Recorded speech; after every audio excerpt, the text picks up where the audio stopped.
Blighty Boxing with Frank Warren and Queensberry here with the punching jeweller. That's it. How are you, Ellis? I'm lovely, thank you. Just finished some sparring. Yeah, another day done. Wednesday. Are you still trading in precious metal? Am I still trading in precious metals? Yeah, I haven't been back since, to be honest with you. I've had a couple of weeks off, come back to the gym, enjoyed myself a little bit. I think I had 2 weeks out of the gym, then yeah, slowly come back. But my dad's given me some time off, so it's all good. Nice of him. Yeah, lovely. He just knows you can afford it now. Yeah, that's it, exactly. He'll probably try and flog you some jewellery. Don't have to go into work as often. Now, of course, what we're referring to is your resounding success, I think we have to say. Yeah. In the, I think it's called Ultimate Boxer or Boxer Tournament. Boxer Series tournament. The other week yeah. in the cruiserweights.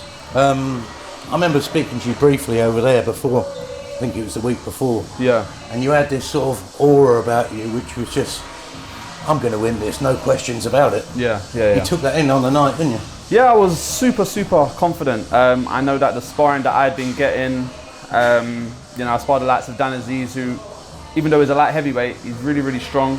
I'm not a massive cruiserweight, so we're not far away in terms of our weight. And he fights at quite a high pace. Then I had Craig Richards, I've had Denzel, who's obviously really experienced, again a bit lighter. But then I've had heavyweights, as you've seen today. So I just felt like we ticked every box going into the tournament. So I was really confident, yeah. It was also, I suppose, we'll go into what's transpired, but it was kind of a bit of a gateway for you, a little bit of a chance to announce yourself, wasn't it? Yeah. I mean, obviously I think at the time I was 11-0. I didn't have a contract with anybody. And I weren't stagnant, but I'd had 2 fights with Martin while I'd been here, and it was one of them was a rematch against Ozzy Gervier, and another one was on BT show, and I was kind of like struggling with some direction. But now this is kind of, in the space of 1 weekend, accelerated everything for me, so yeah. It's kind of meant to be, wasn't it? Yeah, that's it. So, but this is, like Martin's always saying, everyone gets a chance in boxing. You just have to be patient and be ready, and when the call came, we was ready. It's very true, actually. I mean, you see it with so many boxers. They feel a bit sorry for themselves. They feel a bit inactive and stagnant. I know it's an old cliche, but you have got to stay ready because there is something around the corner, isn't there? It is. How far around the corner it is, we don't know. Yeah, but literally that's what happened. And my weight hadn't blown up. My weight hadn't blown up at all. So yeah, I was all good. I was ready. What was it like doing those 3 fights in one hit sort of thing?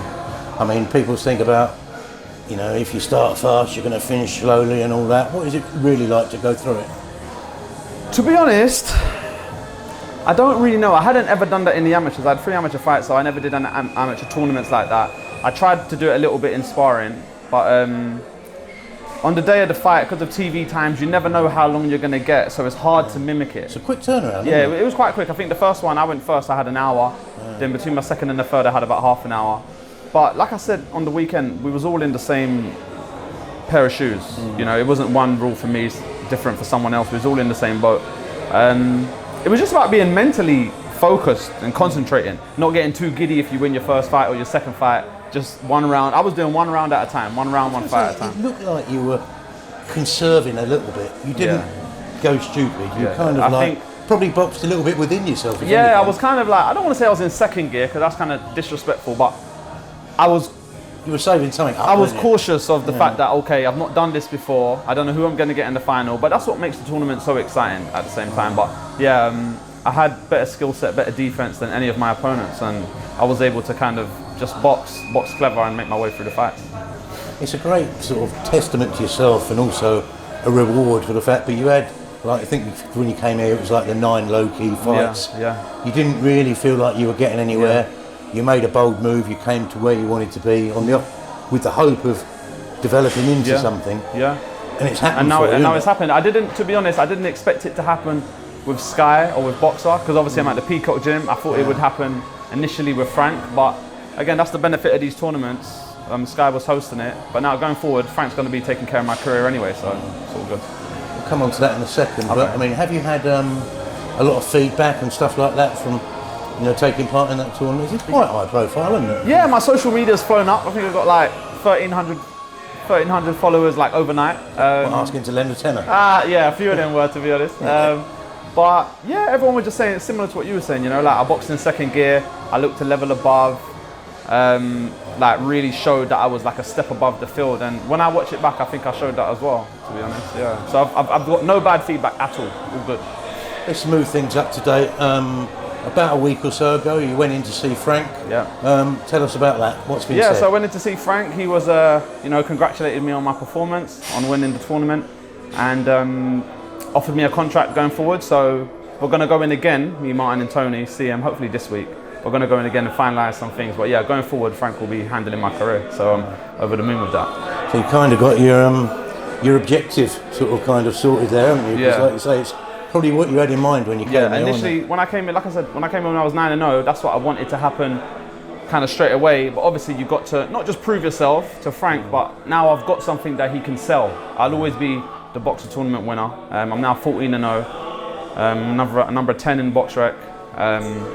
And I'll be fighting for international titles going forward. I think I got a WBC silver in September. Lovely. So it's all good. And we haven't got loads of cruiserweights, have we? So you'll kind of be flying a bit of a flag, aren't there's a few. There's Arnold. There was young AJ. Alois Jr. Yeah, that's young AJ, little junior. Arnold.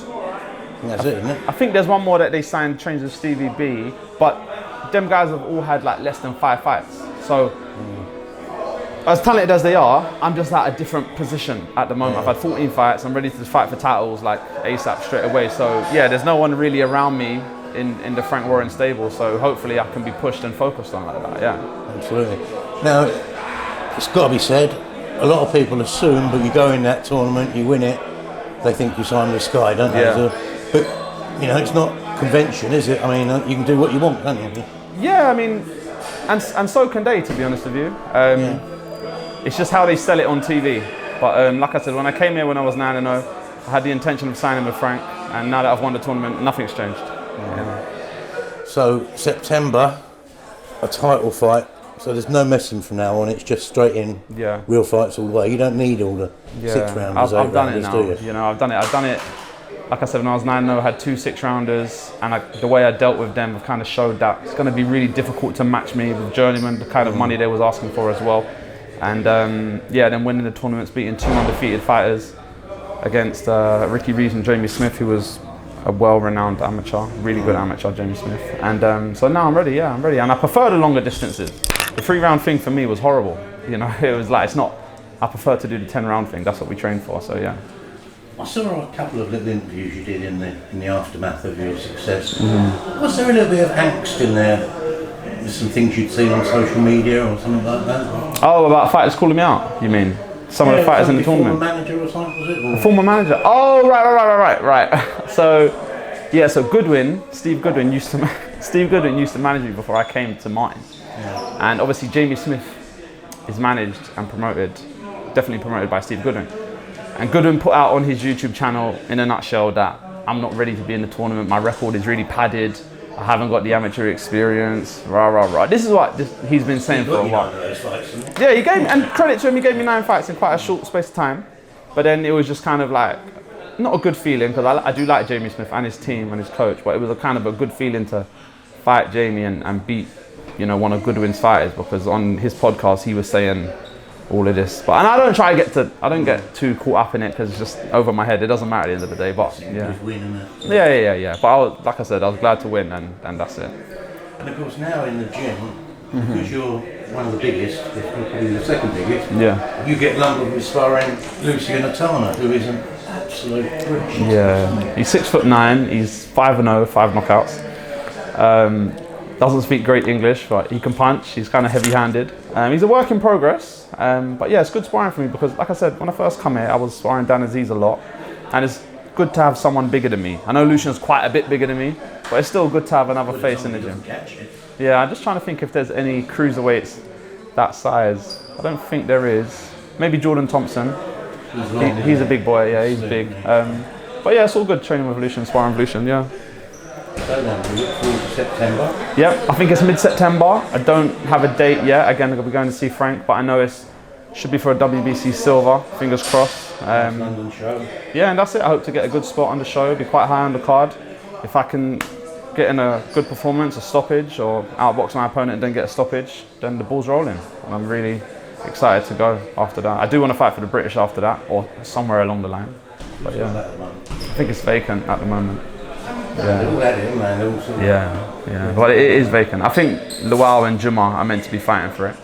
Oh yeah. Yeah. But if I get this title in September, at least it puts a bit of a target on my back. I'm not going to be struggling to find fights, not going to be struggling to be put on shows. You know, and like I said, if I can put in a good performance, then the ball's rolling. Keep going, big fight after big fight, doesn't it? Yeah, that's it, exactly. Well, good luck, mate. Thank you. Appreciate you coming down. Thank you.